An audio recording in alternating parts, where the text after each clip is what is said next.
Welcome to Mystic Realms Recap. Links are in the description below. Please show some love of the author and me. On to the show. When Lux stood in front of the skeleton generator bowl, the same voice that spoke to Eiko and Asmodeus talked to him as well. Less than a minimum of 2 materials can be used for fusion. The maximum number of materials you can add to the skeleton generator is 100 materials. Do you wish to create your skeleton now? Greater than? Yes. Lux replied. Less than take note that there is a possibility of having an accident while fusing. Sometimes, the skeleton speaky that you will generate from this accident is exceptionally weak or could be exceptionally strong. Greater than. Less than you can now throw the materials inside the skeleton bowl to start the fusion. Greater than. The first thing that Lux threw into the bowl was the green Daimos rank beast core, which belonged to an alpha green scaled wyvern. Lux wanted to create a flying undead mount for Revan, who was now the commander of his animated undead army, and whom he was planning to strengthen for his future battles. Now that he was back in the initiate rank, his next breakthrough would allow him to become a ranker. However, for that to happen, he would have to face a trial that would allow him to receive the blessing of the world. Rankers were individuals who had distinguished themselves among mortals and had stepped onto the path of power that many coveted. Although becoming a ranker was difficult, it was not impossible. There are countless rankers in the world of Solais and Elysium, and all of them had undertaken trials that were unique to them before they gained the strength they currently possessed. As for Nero, Lux didn't know if the former had undergone a trial when he became a ranker. Perhaps abyssal creatures didn't need to receive the blessings of the world when they reached a certain threshold. From the start, those creatures neither belonged in Solais nor Elysium. According to the Elysium Compendium, these invaders came from the Abyss Realm, which was a separate dimension from the world that Lux was living in. After tossing the green beast core in, Lux threw a draconium ore inside the bowl next, reaching the minimum requirement to create a skeleton. However, he felt like what he put in might not be enough, so he added 2 more draconium ores just to be on the safe side. Less than. Do you wish to start the fusion? Greater than. Less than. Yes. No. Greater than. After Lux clicked yes, an eerie green light started to illuminate the center of the skeleton bowl. Suddenly, red beams of light shot out from the center of the bowl, and its surface started to boil, creating big bubbles. The eerie green light disappeared and was replaced by a crimson color, making the half-elf frown. Less than. Warning, fusion accident has been detected. Greater than. Less than. Warning, fusion accident has been detected. Greater than. Less than. Warning, fusion accident has been detected. Greater than. Suddenly, a blinding crimson light erupted from the skeleton bowl, forcing Lux to cover his eyes. It was simply too bright for his eyes. Asmodeus on the other hand looked at the bowl with great anticipation. He didn't expect something like this to happen. Such an interesting development, Asmodeus muttered. His gaze landed on the center of the bowl, and found 2 ferocious crimson eyes staring back at him. A powerful screech reverberated in the surroundings as the creature inside the bowl tried to force itself free from the confines of the skeleton bowl. Less than. Warning, this monster is too strong for your current rank. Greater than. The monster will be forcefully sealed, and will be made available after you become a C ranker. You may unseal the monster by activating the skeleton generator skill, and choosing the option, Unseal Monsters. Less than. Thank you for using skeleton generator, your one-stop generator for anything skeleton related. Greater than. Less than. Skill will now go into a week-long cooldown. Greater than. Discover new chapters at Novel B. Co. Less than. Skill cooldown timer, 167.59.58. Greater than. Lux blinked once, then twice, as he watched the skeleton bowl shrink in front of him until it disappeared completely. When the bowl was no longer in sight, he glanced at Asmodeus, who was standing by his side, and asked him a question. What in the world happened? Lux inquired. The light was too intense earlier and didn't see anything, so he had no idea what happened. A very evil, no not evil, but a very malicious monster was summoned, Asmodeus replied. I'm afraid that if that creature had been able to escape the containment mechanism of the skeleton bowl, it might have attempted to attack and kill you, Master. Really? Lux knew that Asmodeus wouldn't lie to him, but he still had to ask for confirmation because he didn't think that something like this could happen.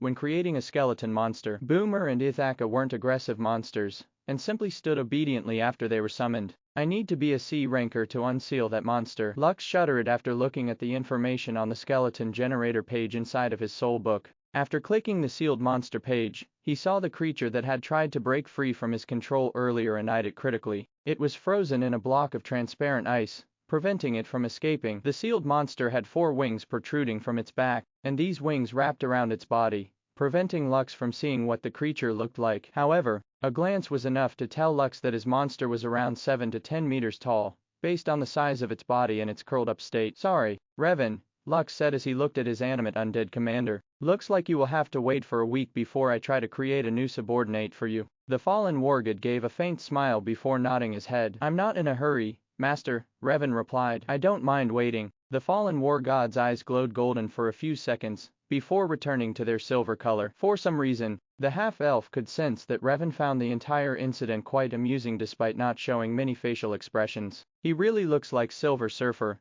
Lux thought. The only difference is the blades floating behind his back like wings. Although the half-elf was a little bit shaken by what happened in his little experiment, he was still happy that Revan's revival was a complete success. As for the sealed monster that almost attacked him, he would deal with it once he became a C ranker and was strong enough to face whatever kind of creature it was. When that time came, he'd definitely teach it a lesson for trying to defy him. After finishing the things he needed to do, Lux went to look for his father, Alexander, to talk about something important. Just like he assumed, Alexander was inside his office, dealing with some documents that needed his immediate attention. Standing beside him was Alicia, who was always ready to assist. Although the half-elf didn't know if the beautiful secretary was able to gain some breakthroughs in her relationship with his stepfather, Alicia had gained his, Vera's, and Iris' approval long ago. Alexander gave Lux a brief glance before shifting his attention back to the documents he was reading. Do you need something? Alexander asked as he continued to do his work. Yes,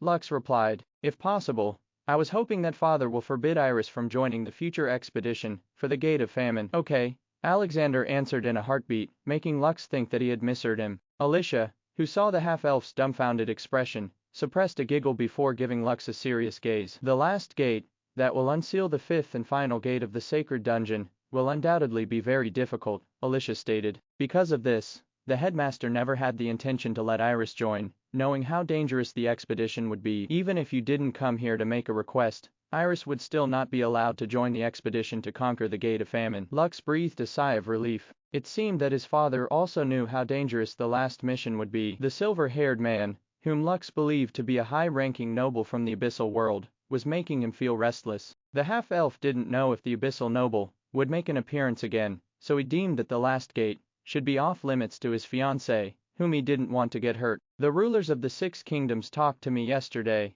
and all of them wished to start the next expedition as soon as possible, Alexander commented as he took another document from the pile beside him. I told them that you will take a break from going to the sacred dungeon for a month or two due to a mission that I have personally given you. It seems that all of them are getting itchy to clear the last dungeon with your help. Lux snorted because he had already expected this outcome. After what happened in the Gate of Conquest, he was certain that all of the previous representatives had received a fair share of nagging from their superiors because they didn't follow their orders to stick with Lux until the end. The half-elf couldn't blame them though. Having 2,000 stats points deducted from their current stats was something that most people didn't want to receive as a penalty. However, there was another problem that concerned him, and he needed his father's influence in order to prevent any problems from escalating. Father, about the Vahan Empire, Lux said with a solemn look on his face. I have a feeling that they will try to get rid of me after the sacred dungeon has been cleared. Alexander paused what he was doing to look at the half-elf, who was looking back at him with a steady gaze. Emperor Andreas has always been an ambitious person, Alexander replied. The Zinner War Pact, as well as the 6 kingdoms, have prepared themselves for a full-scale war many years ago,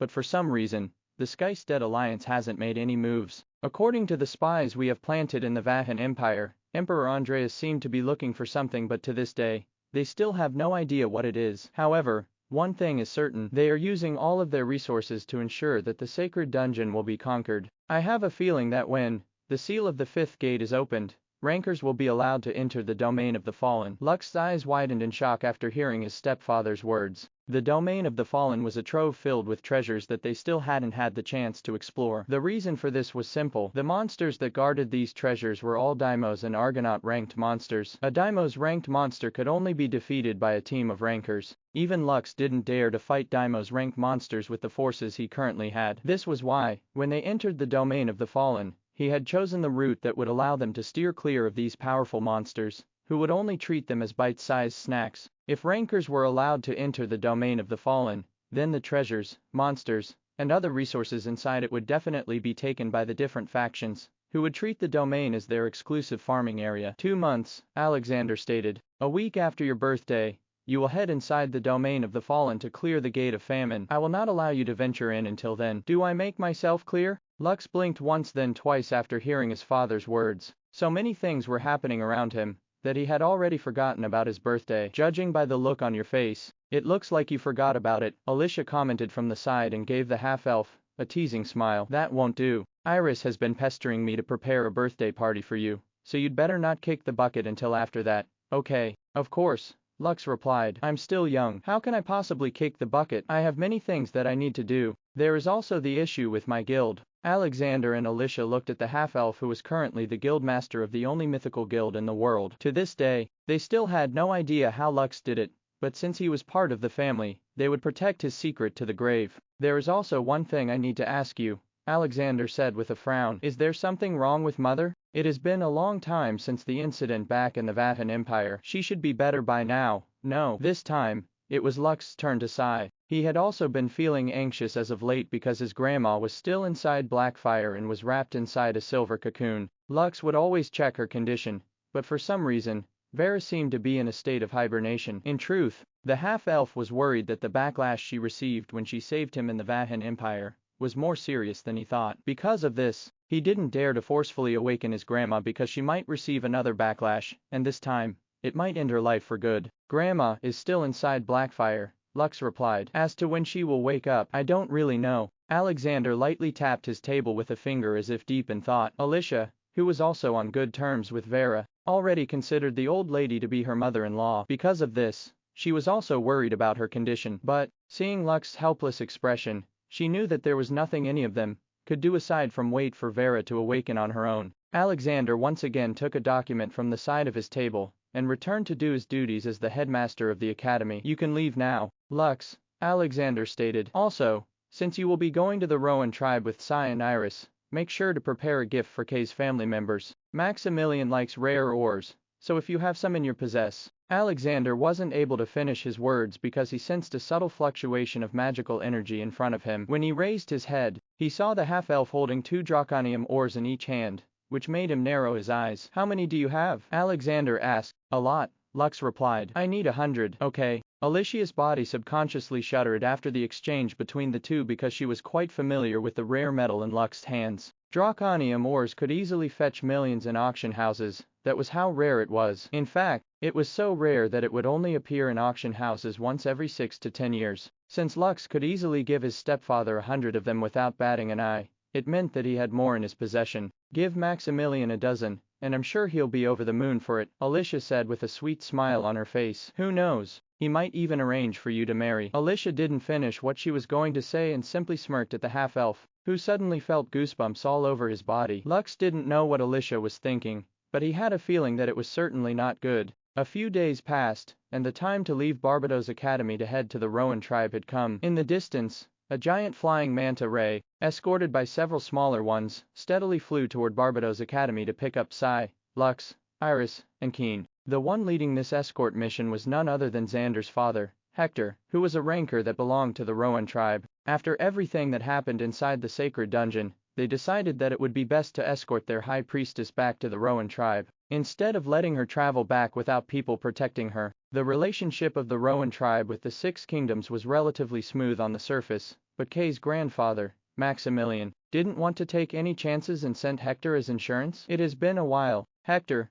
Alexander said as soon as the giant manta ray landed at the gates of the academy. From what I've heard, you've been quite busy as of late. Indeed, Hector replied with a smile, but my workload is nothing compared to the headmaster of Barbados Academy. I'm sure that I'd probably quit after a week of being in your shoes. A faint smile appeared on Alexander's face as he chatted with one of Maximilian's most trusted subordinates. Is there any news from the 6 kingdoms? Alexander wondered. Hector shook his head. The only thing I'm sure of is that they are preparing to challenge the Gate of Famine. Of course, whether they can succeed or not is another matter. They are getting impatient. Well, I can't really blame them. Their representatives made a lot of bad decisions in the previous campaign. Hector smirked before giving the half-elf a sidelong glance. Sai and Keen had already decided to stick with Lux through thick and thin, so he was sure that the two would not participate in the exploration of the Gate of Famine, unless the half-elf was going to. Well then, I won't keep you here for long, Alexander stated as he handed a communication crystal to Hector. Make sure to get in touch when they make any unforeseen moves. Hector nodded and promised to keep Alexander updated if he discovered something amiss. Come sit here next to me, Iris, Sai said as she summoned a seating cushion for her best friend, who would be accompanying them back to her tribe. Okay, Iris replied and sat beside the boar. I hope that Grandpa Maximilian is doing well. Gramps is still hale and hearty, Sai commented. He won't die even if he is killed. Iris giggled because she found Kay's confidence in her grandpa quite amusing. However, she could understand what her best friend was talking about because she felt the same way toward her father, who was also a saint. Lux and Keen sat a few meters away from Sai and Iris, giving the two girls some space to chat with each other. Joining them was none other than Xander, who had mostly recovered from the injuries he received from the Gate of Conquest. When are you planning to go back to the domain of the fallen? Xander inquired as he sat beside Lux and Keen. A month or two from now, Lux replied. Perhaps, I'll take it easy and stretch it into 2 months. Xander nodded. That might be for the best. Right now, you should strengthen yourself to the fullest. My father has also advised me to not participate in any expeditions for the time being. Keen, who was listening to his two friends, calmly sipped some water from his jug before commenting. I feel sorry for Einar and Val, Keen commented, since they are the only ones left available that can enter the domain of the fallen. They will surely be pestered by the 6 kingdoms. Lux and Xander exchanged a glance and gave each other knowing smiles. They were certain that Einar and Val would not be stupid enough to challenge the fate of famine on their own, especially after what they had experienced in the Gate of Conquest. Hector glanced at the teenagers who were happily chatting with each other before signaling his mount to take flight. We'll take our leave. Alex, Hector said as he bid his farewell to the saint, who was also their tribe's mightiest ally. I'll keep an eye on your kids for you. Good. Alex nodded. Lux is a troublemaker, so I apologize in advance if he causes trouble for your tribe during his stay. Hector laughed after hearing Alex's words. If the half-elf really did cause trouble for their tribe, the one who would deal with the red-headed teenager was not him, but their tribe chief, Maximilian, himself. I will applaud him if he has the guts to do that, Hector commented after he finished his laughter. Farewell, Alex. Farewell, Alexander replied. See you at the conference. Hector gave the headmaster of the academy a thumbs up before urging his mount to return to their tribe. The giant manta ray then slowly rose to the air and let out a soft hum before flying towards the west, where the Rowan tribe was currently located. Alexander and Alicia watched them go and only returned inside the academy when the Rowan tribe's envoy was no longer in their sight. Wild Jar's stronghold. Are you sure about this, Nero? Raynor asked his disciple with a solemn expression on his face. Yes, Master, Nero replied. I will resign from my position as guildmaster and leave the Wild Jar's stronghold. But why? Surely, you don't have to do this, right, Master? I have already made my choice. Thank you for everything that you have done for me until now. If in the future, the Wild Jar's stronghold will face a danger that they can't handle on their own, I will be sure to lend a hand. Goodbye, Master. Nero bowed his head respectfully towards Raynor before turning around to walk towards the portal that would send him to Elysium. There was nothing waiting for him in Solais anymore, so the only place he could thrive was Elysium. Also, he had received a letter from Aaron, inviting him to the Vatan Empire. Nero wasn't stupid, so he knew what the high ranker was planning. There was only one reason why Emperor Andreas' right-hand man would extend an invitation to him, and the brown-haired teenager found this funny. You plan to use me as a tool to fight against Lux, Nero mused as he stepped into the portal. Let's see, who will be using who? I am no cannon fodder. The prodigy of the Wild Jar's stronghold no longer had anything to lose. He lost his home, his pride, and his abyssal power when the half-elf defeated him in their duel. However, there was one thing that he didn't lose, and that was his resolve to stand at the peak and look down upon the world that had tried to take everything from him. To his surprise, he felt as if a great burden had been lifted off his shoulders as soon as he appeared in Elysium. Now that he had left all of his attachments behind, including his grudge against Lux, he felt as if the world had started to look a little more beautiful in his eyes. Karshvar Draconis. And then, that half-elf decided to burn the garbage dump, allowing the smoke to be carried by the wind towards the city of Pygmalion. No one in their right mind would do that, but he did. If not for the fact that His Majesty came to interfere, that half-elf might have died by now. What an interesting person. I'd like to meet him one day. Princess, it will be best if you don't. Didn't His Majesty tell you that if someone looked at your face long enough, you would get pregnant? That is why you must always wear that veil whenever you leave the inner palace. I couldn't help but sigh as I stood up from the spring where I took my bath every day. Ever since I was born, there had been a few instances where I was able to leave the inner palace in secret, and each time I did, I would always bring my handmaidens, Ali and Ari, with me as my guides and protectors. As soon as I left the spring, my handmaidens immediately dried my body using bath towels that were very smooth and comfortable to the touch. Sometimes, I wondered if I would be able to tell them apart if not for the color of their eyes. Ali and Ari were twins. Both of them were quite pretty with long blonde hair, and the only difference between them was the colors of their eyes. Alice's eyes were blue, while Reese's eyes were green. Both of them were 2 years older than me, and had been with me since I turned 10 years old. Because of this,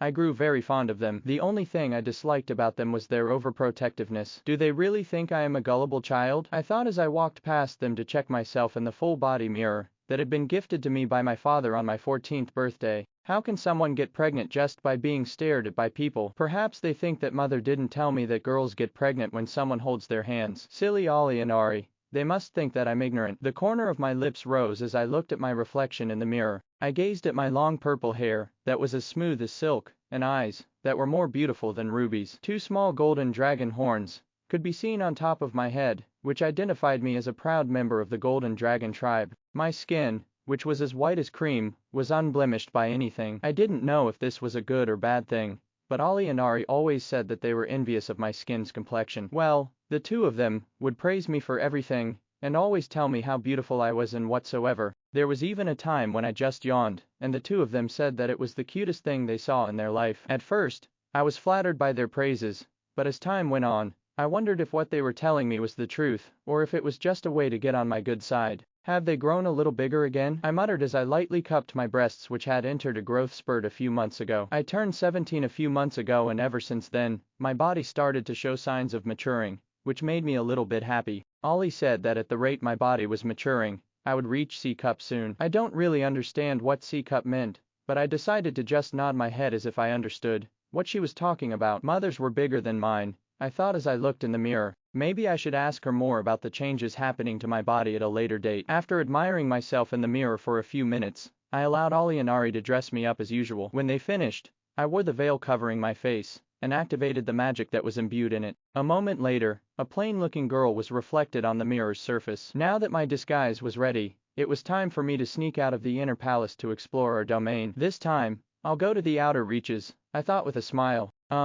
I should inform my mother that I am going to sneak out of the inner palace. She always told me that the proper way of sneaking out was to always inform her where I was going. This way, I would be able to leave the palace without being discovered. I made a gesture for my handmaidens to follow behind me, as I paid a visit to my mother. She had been quite busy as of late taking care of my little brother, that had just been born. Father, on the other hand, was always busy with the affairs of our kingdom. But that was fine. If they were always around, I would not be able to sneak outside without being discovered. Let's go, Ollie, Ari, I said with excitement. We're going to the outer reaches this time.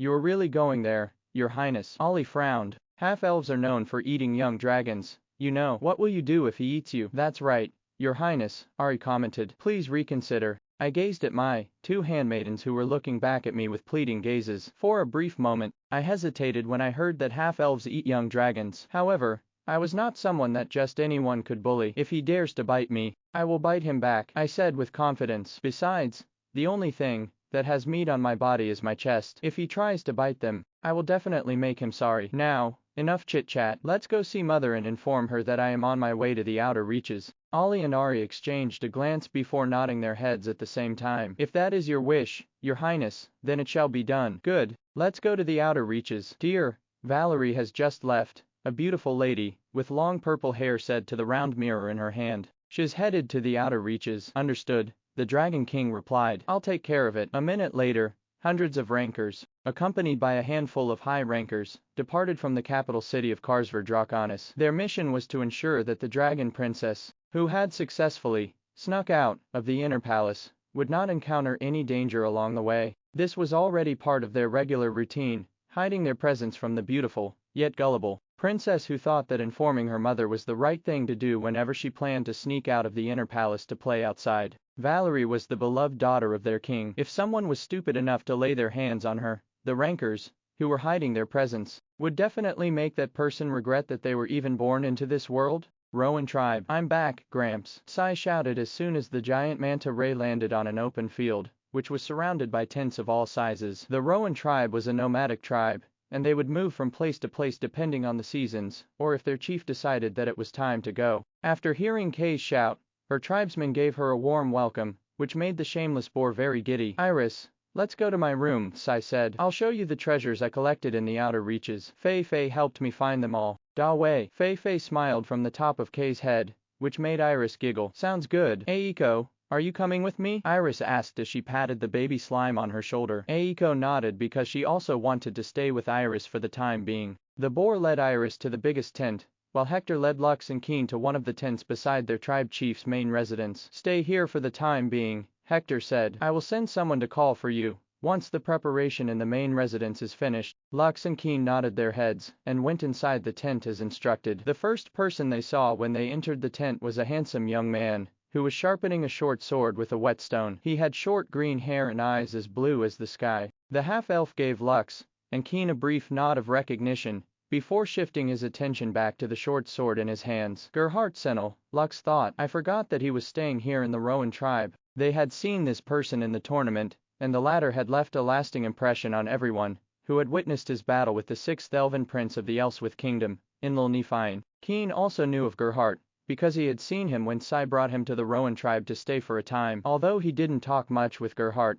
he was certain that the green-haired half-elf was someone that he could get along with just fine. Sai has returned? Gerhardt asked as he continued to sharpen his blade. Yes, Lux answered. We just arrived a few minutes ago. Gerhardt then raised the short sword in his hand and gave it a critical gaze. Seeing that everything looked fine, he used a cloth to wipe its surface before sheathing it in its scabbard. He then shifted his gaze to Lux and Keen, who were already sitting cross-legged in front of him. I've heard that you've gained some popularity as of late. My daddy, Gerhardt said in a teasing tone. Xander often tells me the things that are happening in Solais and Elysium. More often than not, your name will pop up whenever we have a discussion. It seems that you've ruffled the feathers of both Solaians and Elysians alike. The green-haired half-elf gazed at the red-headed teenager, who looked back at him with a troubled expression on his face. Just call me Lux, and I'll call you Gerhardt, Lux replied. As for gaining some popularity, this is something that is outside of my control. I'm just being carried away by the flow. Gerhardt chuckled. Indeed, you are still too weak to fight the flow. Right now, you have no choice but to keep your head low, or else it will get hammered down by those who wish you ill. There was a tinge of bitterness in Gerhardt's words, and Lux had a feeling that the other party was talking from his own experience. Just like him, Gerhardt was a half-elf, but compared to the life Lux had lived, the outcast of the Elven Kingdom of Elswith had suffered terribly at the hands of the elves who looked down on half-elves and treated them like a stain to their noble lineage. I heard that you have founded a guild of your own, Gerhardt said as if to change the topic of their discussion. Also, for some reason, Sai decided to join it. Grandpa Maximilian was very furious when he heard that Sai left Xander's guild without giving a proper reason. You'd better be careful when you meet him later. A few days ago, while we were having dinner, he mentioned in passing that he would make you take responsibility for what Sai did. He added that if you refuse, he will castrate you. Good luck, bro. Grandpa's fuse has been a bit short as of late. Lux immediately felt constipated after hearing Gerhardt's warning. After Sai had saved him, he was thinking of ways he could repay the boar for what she did for him. In fact,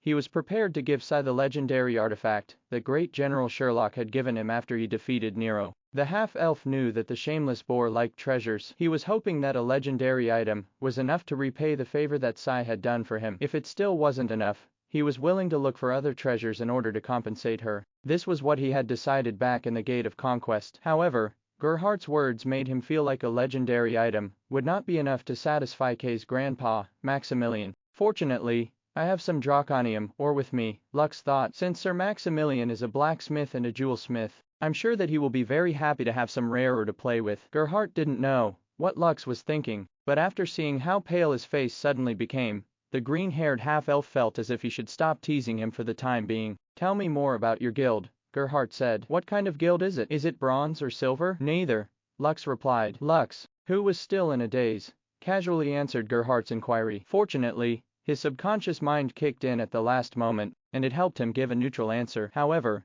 his answer made Gerhardt raise an eyebrow because if it wasn't bronze of silver, it could only mean one thing. You have a gold-ranked guild. Gerhardt looked at Lux in disbelief. No wonder Sai didn't want to leave. Xander's guild is only of the silver rank. Still, you just founded a guild, and it's already gold-ranked. Just how did you do it? Oh, I just got lucky. Lux chuckled nervously as he tried to downplay his casual answer. Seeing that he had no intention of spilling the beans, Gerhardt just nodded his head in understanding. Everyone had their secrets, including him, so he didn't want to pry for answers. Lux was Kay's friend, and he didn't want to make things difficult for him. It was at this moment when the flap of the tent opened, and Xander came in. The preparations are ready in the tribe chief's tent, Xander announced. I came to bring the three of you with me, as per our tribe chieftain's orders. Are the three of you ready to go? Lux, Keen, and Gerhardt exchanged glances at each other before nodding their heads. The red-headed teenager had wanted to see Kay's grandpa, Maximilian, because there were some questions that he needed to ask in regard to crafting draconium ore. His master, Randolph, said that draconium ores wouldn't melt unless a special kind of fire was used. Since Maximilian was a saint,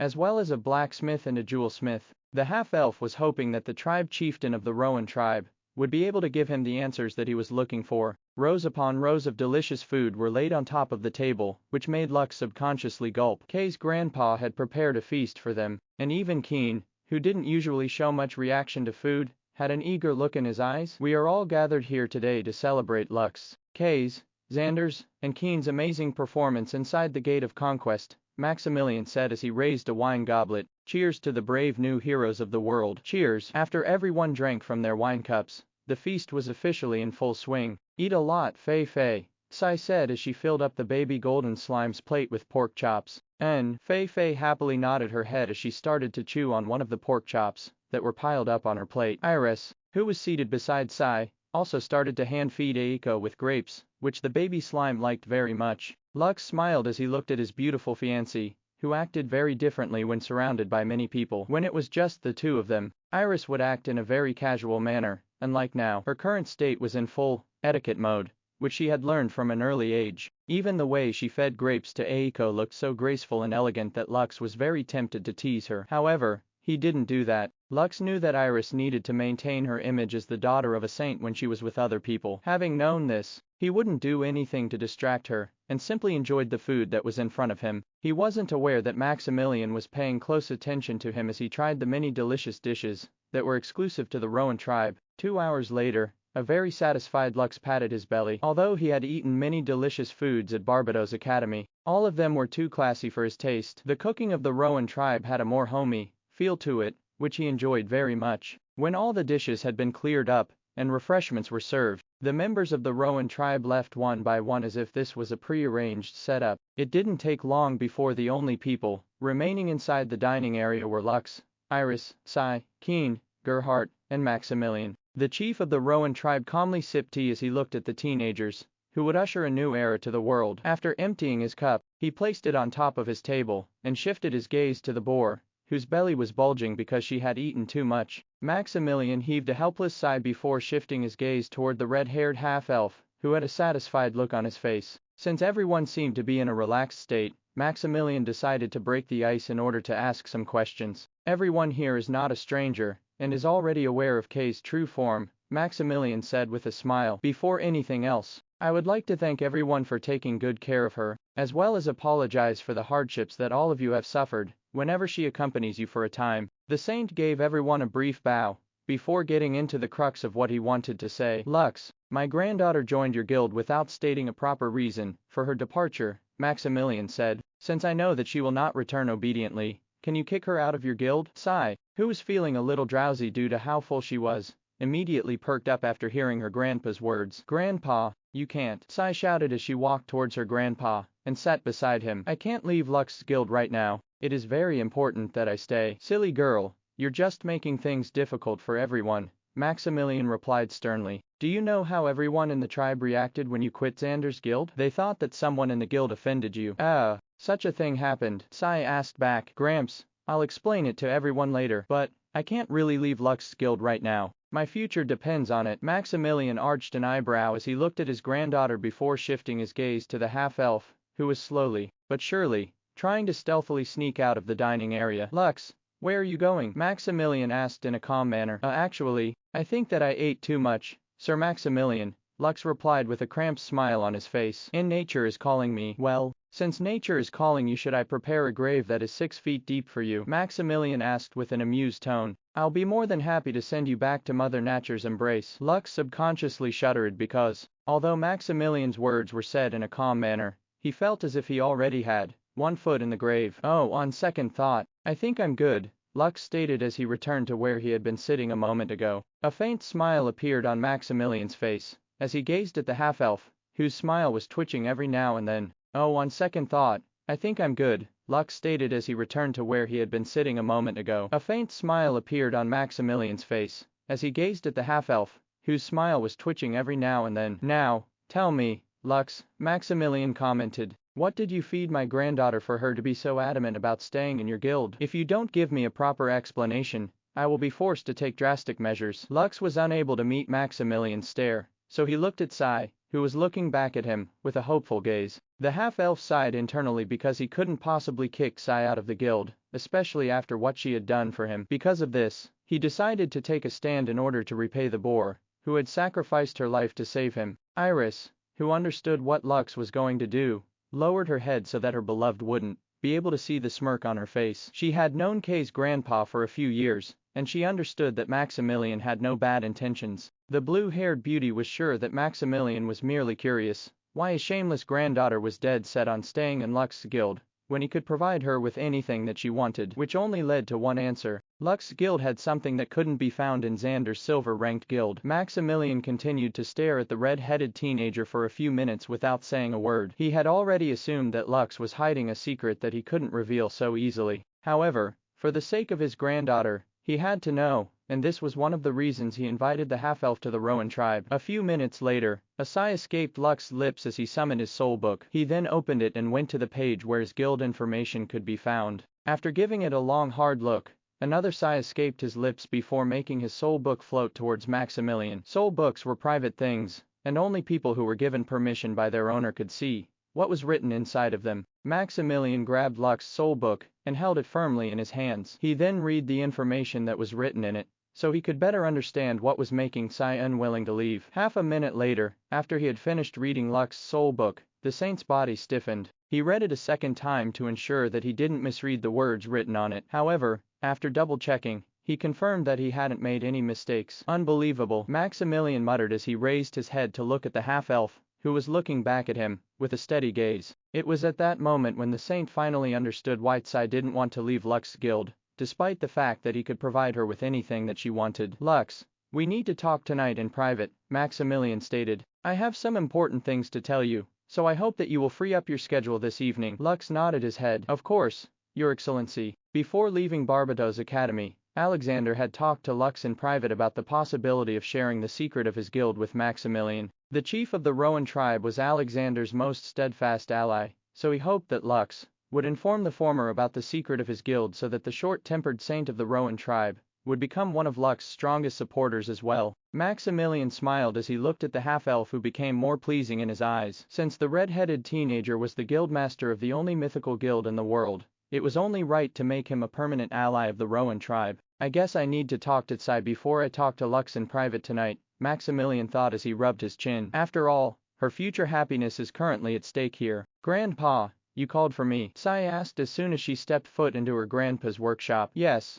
Maximilian replied. Sit down for a bit, Sai. There are a few things I'd like to ask you. Sai obeyed and sat in front of her grandpa. Maximilian eyed his granddaughter, who had taken her human form. Kay's long, light brown hair was adorned by simple accessories, and even though she wasn't wearing any makeup, her beauty was enough to rival Iris, who was considered the most beautiful young lady in Barbados Academy. Her hazel eyes held a tinge of mischief in them, but this side of herself would only be shown to her family members. In truth, Sai was a very shy person. Aside from her family, she would only show her true form during special occasions in the Rowan tribe, especially when they needed to make an offering to the gods. As a high priestess, this was her duty. If she wasn't around, then her little sister, who was younger than her by 2 years, would temporarily take her place and perform Kay's duties. This was the case whenever the shameless boar was exploring the world. Sai might be able to stay in her boar form for long periods of time, but she still needed to return to her human form every now and then to allow her transformation ability to reset.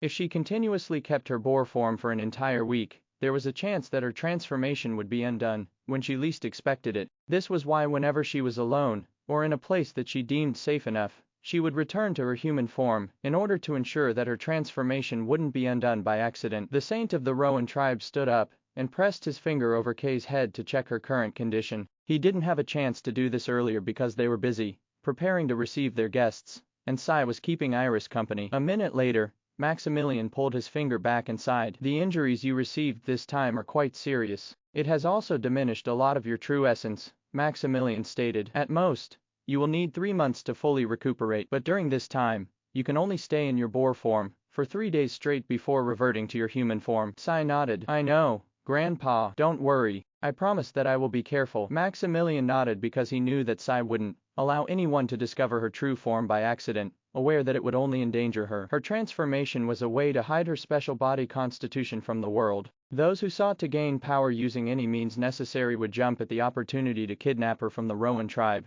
and use her to achieve their goals. This was something that Maximilian wouldn't allow to happen, so he gave Sai several life-saving artifacts that would protect her in case her secret was exposed. Sai, what do you think of Lux? Maximilian asked. Lux, Sai pondered for a bit before giving her answer. A dependable friend, and a trustworthy person. Oh, you think of him as a trustworthy person. Grandpa, I may not be the best when it comes to judging a person's character, but I believe Iris would not choose to love someone if they are a malicious person. Maximilian rubbed his chin before nodding his head. Then, let me ask you a hypothetical question, Maximilian said before returning to his seat. Do you find Lux acceptable as a potential fiancé candidate? Sai frowned after hearing her grandpa's words. I think Lux is a good person, Sai answered after half a minute had passed, but I don't think that it will work out, Gramps. And why? Maximilian asked with an amused expression on his face. Lux has this mysterious destiny, Sai replied. As a high priestess, I can somewhat see that he is walking on an unpaved path filled with thorns. Gramps, you already know that my body constitution is enough to bring calamity upon the Rowan tribe. If Lux becomes my fiancé, his already difficult path would just become more difficult. I don't want to burden people with my curse. Maximilian shook his head before looking at his granddaughter with an affectionate gaze. It is not a curse, Sai, Maximilian stated. It simply means that the heavens have given you a heavy responsibility. Since you cannot carry its weight alone, you will need someone who will support you along the way. Besides, the corner of Maximilian's lips rose as he gave his granddaughter a mischievous smile. Lux has already seen you naked twice, Maximilian said. Didn't you tell me in the past that the first person who saw you naked, aside from our family, would become your future husband? Gramps, I was 11 back then, Sai replied blushing. That is just the ramblings of a naive child. You shouldn't take it to heart. Maximilian chuckled after seeing how defensive his granddaughter had become. So you don't really like Lux? I like him as a friend. I can even think of him as a very close friend, but I have already decided that I will not marry in this lifetime. I don't want to give my husband unnecessary worries. Maximilian knew that his granddaughter was serious when she said that she didn't plan to marry, but how could he possibly accept that decision? Sai was the treasure of their family, and they wanted her to be happy. For that to happen, he needed a man, a strong man that would be able to protect and support her, keeping her safe from those who coveted her body. Because of this, Maximilian decided to give Sai one last push. Do you like Iris? Maximilian asked. Of course, I like her, Sai replied in a heartbeat. If I was a man, I would definitely marry her. If you become Lux's fiancé, you will be able to stay with her forever, Maximilian said. Also, you can help Lux. Kay's face blushed after she finished hearing her grandpa's full explanation. For a brief moment, she felt a strong temptation to agree to become Lux's fiancé. The more she thought about it, the more she was tempted by the idea of being with Iris. However, in the end, her wish to protect Lux from her curse made her return to reality, forcing her to set aside this happy illusion. Gramps, I can't. Sai sighed. I want to, but I can't. Seeing Kay's troubled face, Maximilian also sighed before nodding his head in understanding. Don't worry, I'm not going to force you to do anything, Maximilian stated. Just think about it for now, okay? Also, if you see any potential fiancé candidate in the future,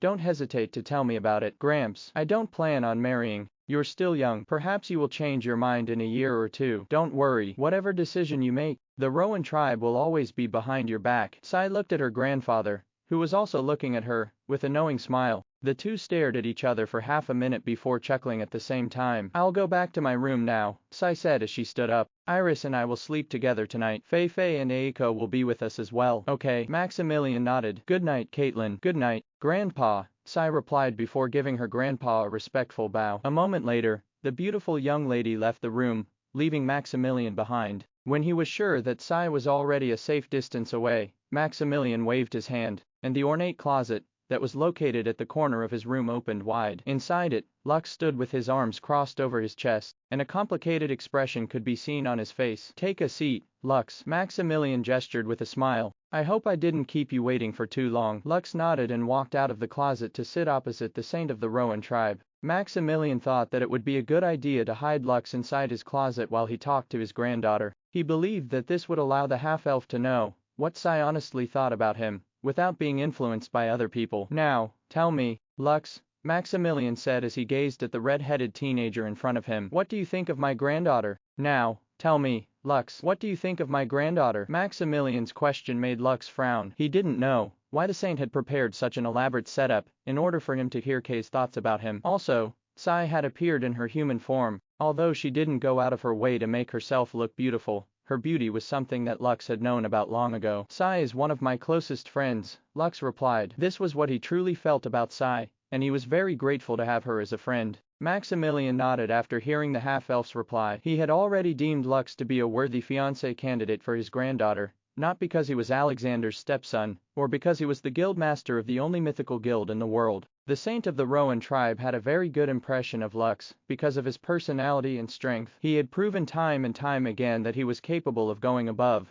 and beyond Evrion's expectations. He updates T and Vel by Calm. When he won the Lionheart tournament, Maximilian thought of him as an interesting person. Also, since he knew that the half-elf had discovered Kay's true form, the chief of the Rowan tribe had paid close attention to any news about him. When he managed to clear the Gate of Death inside the sacred dungeon and helped Sai bring back the White Lotus that allowed him to create the cure for the Purple Plague, he felt truly grateful in his heart. The Purple Plague had affected his wife, Isabella, whom he had frozen in a block of ice in order to prevent the plague from spreading inside her body. Currently, she was not in a stable condition, but he still kept her away from everyone in order to confirm that there were no side effects of the medicine he made. Only when its potency was confirmed would he distribute the antidote to the 6 kingdoms, allowing them to cure those that had been affected by the plague that ravaged the borders of their kingdom. Lux, not only have you seen Kay's naked body twice, but she also saved your life, Maximilian stated. Do you not plan to take responsibility for this? The half-elf had already expected that Maximilian would ask this question to him,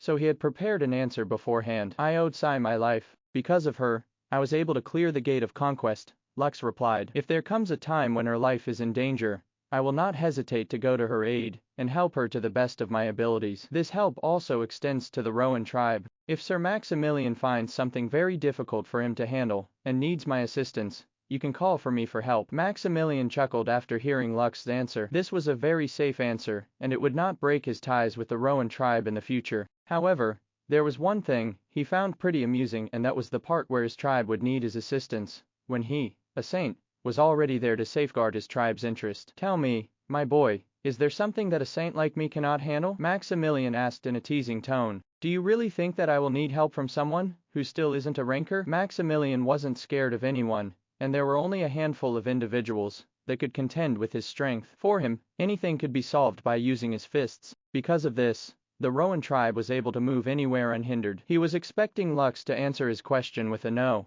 but to his surprise, the half-elf gave him the answer which made the smile on his face disappear. Even a saint cannot solve everything with his strength alone, Lux replied. Your Excellency, you are undoubtedly very strong. One of the few that can make the 6 kingdoms tread carefully when it comes to dealing with you and your tribe. However, I have seen something in Elysium that not even a saint, like you, will be able to handle on your own. If there comes a time when the Sai and the Rowan tribe face such a threat, no matter how insignificant my rank and strength is, I will not back down and offer my help. Lux then pressed his closed fist over his chest as he looked at the saint of the Rowan tribe, whom the rulers of the 6 kingdoms feared very much. This is the promise I make to you, Lux declared. This is how I will take responsibility for what Sai did for me. Oh, your eyes are telling me that you're not lying, Maximilian said after giving Lux a critical gaze. Have you met a supreme in Elysium? If there was someone who could make saints feel fearful, it was none other than Supremes. There was a saying that saints could silence empires with a wave of their hand, and a supreme could silence entire continents with a word. Lux shook his head. Although the creature of ruin was very strong,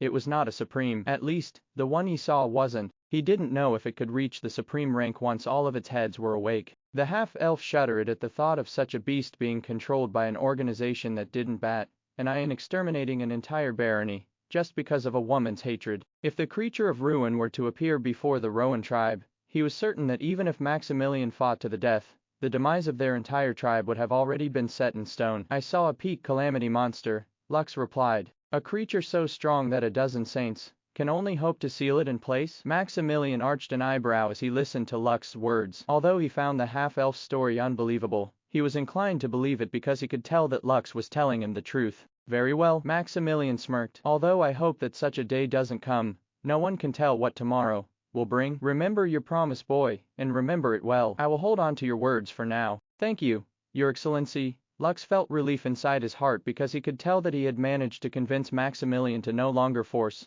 the issue of him taking responsibility for Tsai. However, before the half-elf could even thank his lucky stars, Maximilian threw him a curveball, which almost made him choke on his saliva. So, on a scale of 1 to 10, with 10 being the highest, how would you rate my granddaughter's naked body? Maximilian said with a devilish smile on his face. I'm sure you had a nice long look back then. Come on. Don't be shy, and speak your mind. Maximilian had subtly used an intimidation ability on the half-elf, so he would tell him the truth. This ability also made Lux remember when he saw Kay's naked body back in Barbados Academy, where he was able to see everything clearly. 9 out of 10, Lux replied before he could even stop himself from replying. The same as Iris. 1 mark off. Maximilian laughed after seeing the half-elf expression, immediately become pale after answering his question. She has the same rating as your fiancé though. I guess she's your type as well. The saint laughed again as Lux's face became beet red after being teased by him. For Maximilian, Lux was the ideal candidate for his granddaughter,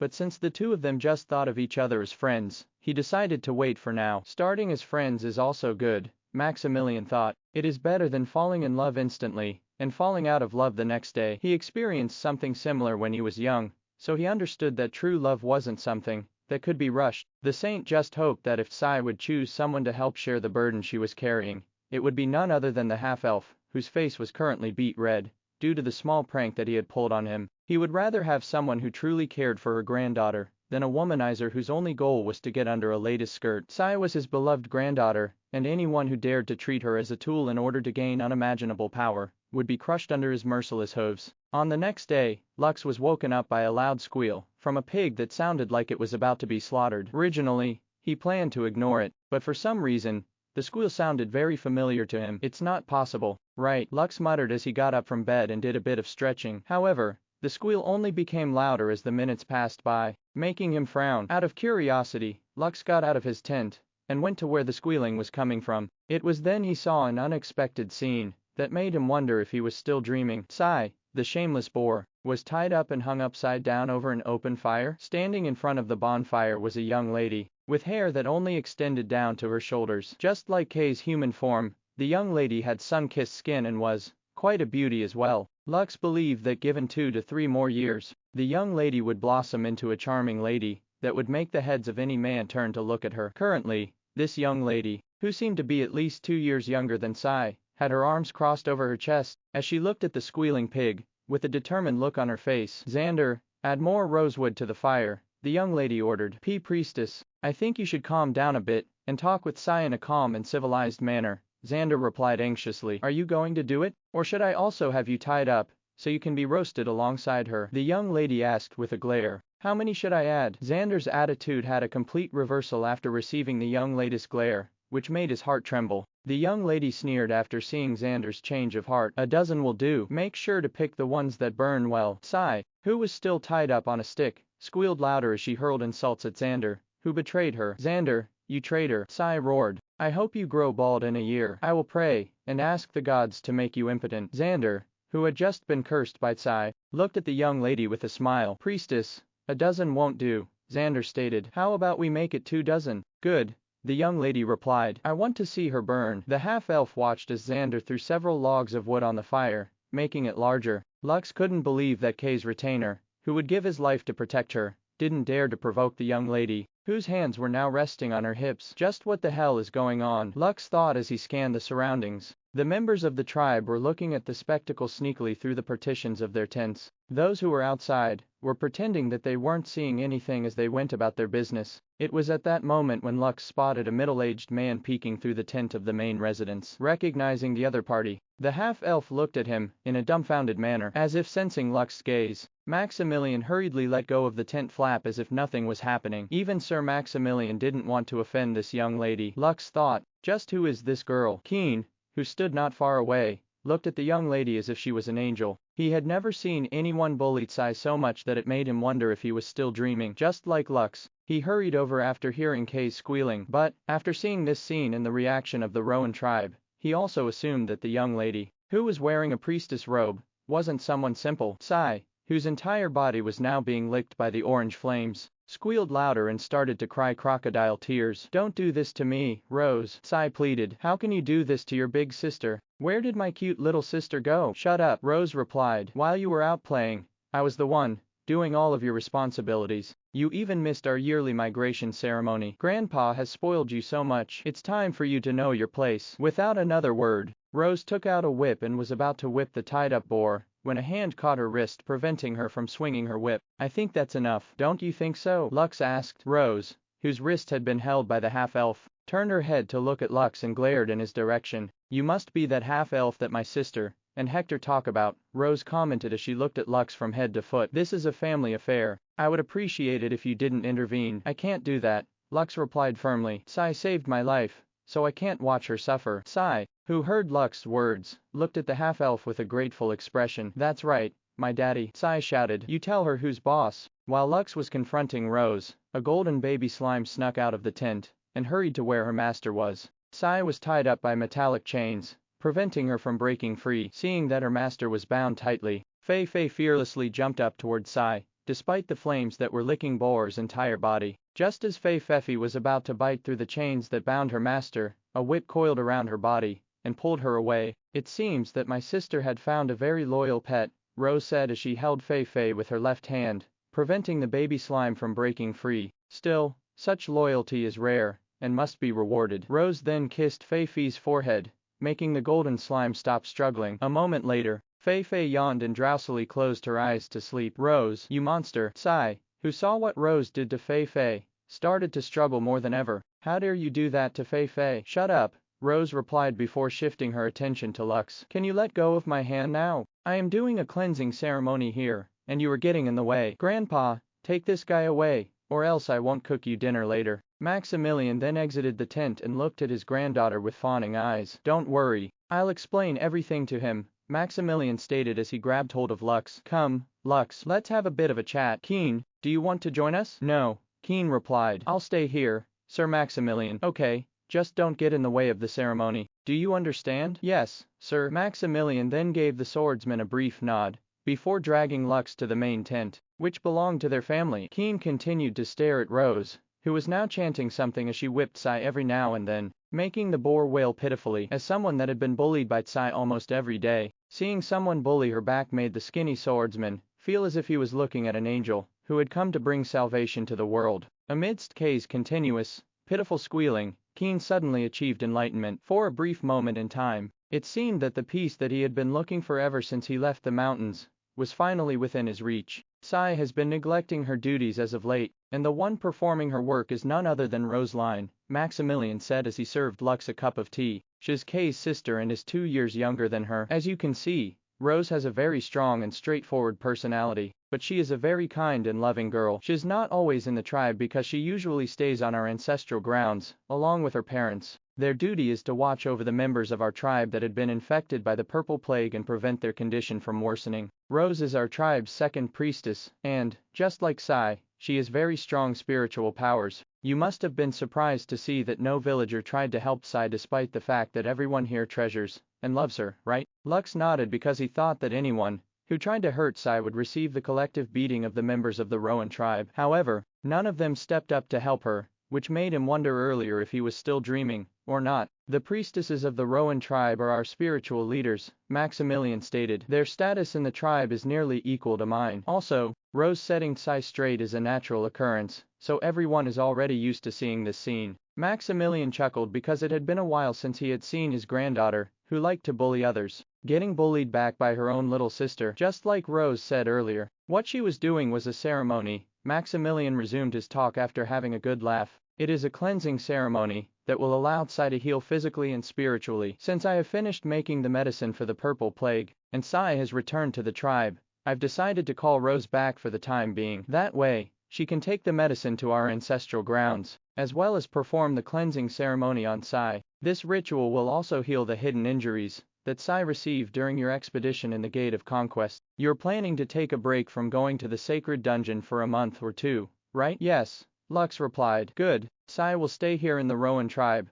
for a month to help with her recovery. If she tries to sneak away and go to you, make sure to send her back here. I hope that you take this request of mine seriously. Yes, sir, I will do as you ask. Maximilian smiled and patted Lux's shoulder. Good. Now, there is one more favor that I need to ask of you. You are already acquainted with Gerhardt, right? I'm not too familiar with him, but we talked a bit yesterday, Lux replied. You see, he is still unsure of what to do with his life. Maximilian sighed as he poured himself some tea. His grudge against the Ellsworth royal family still burns in his heart, and I'm afraid that if he doesn't do anything that will take his mind off things, he might do something reckless in the future. So, if possible, I want you to take him under your wing. Lux's expression became serious after understanding what the saint of the Rowan tribe was trying to tell him. You want him to join my guild? Lux inquired. Maximilian nodded. He is a good lad, and I don't want to ruin his future by letting him sink further into depression each passing day. Gerhardt needs something to do. It can be anything. Since you won't be bringing Sai with you, for the time being, you can take him instead.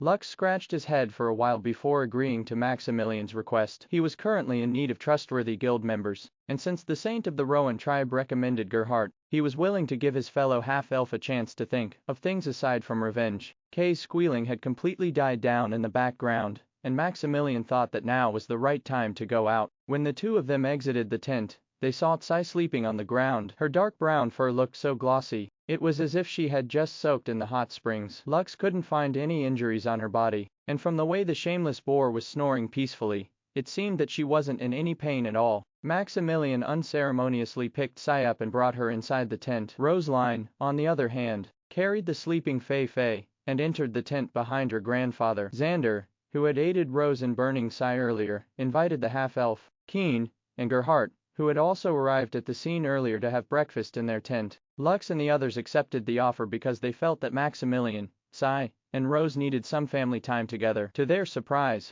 Iris exited the main tent with Eiko on top of her head, and walked towards Lux with a smile. Can I also join you guys for breakfast? Iris asked with a smile. Sure, Xander replied as he led the way toward his tent. The blue-haired beauty linked her hands with her fiancé, and walked side by side with him. Eiko, who was on top of Iris' head, happily jumped to her papa's head and giggled. Clearly, the baby slime had a good sleep, and was in a playful mood. I thought you would be there to save Sai earlier, but you weren't around when your best friend was being burned alive, Lux teased his beautiful fiancé, who seemed to have just finished bathing. Rose came to find me earlier, and asked me to not interfere while she conducts a cleansing ceremony for her sister, Iris replied. You two know each other, and we met a couple of times in the past. She also visited Barbados Academy a few times before my birthday. The half-elf smiled because it seemed that Kay's sister, Rosaline, had a good head on her shoulders. Knowing that Iris was here, she decided to talk to her first and ask her to not interfere as she dealt with her sister. Perhaps, the young lady knew that only Iris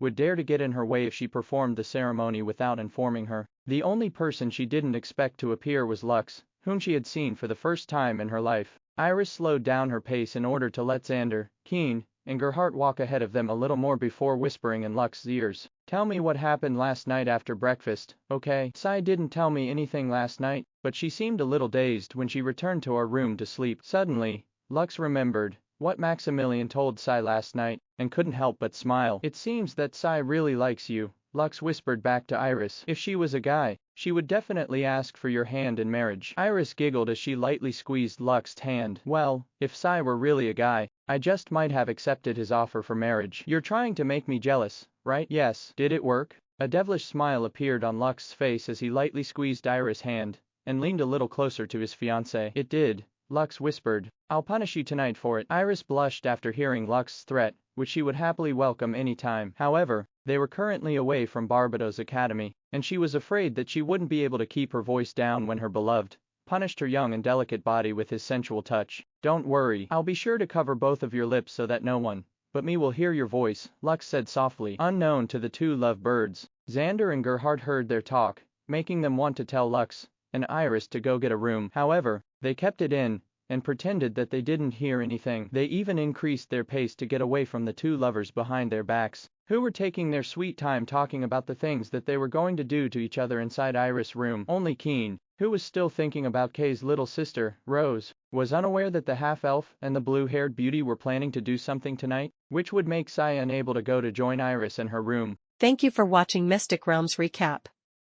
Please like, share and subscribe. Have a great day.